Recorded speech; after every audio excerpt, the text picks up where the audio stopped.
inilah masakan Mas Karyo. Biar mantep makannya, harus pakai cocolan tomat dan cocolan cabai. Saya ulek dulu ya.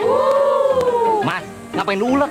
Kan udah diulekin sama Indofood. Ini cocolan cabai, ini cocolan tomat. Jadi seperti yang saya bilang, tidak usah diulek, tinggal celek, tuang, enak toh. Sama ini nih, coba pakai sambal Indofood. Enak ya. Bener toh, saus sama sambal Indofood ya pasti mantep. Persembahan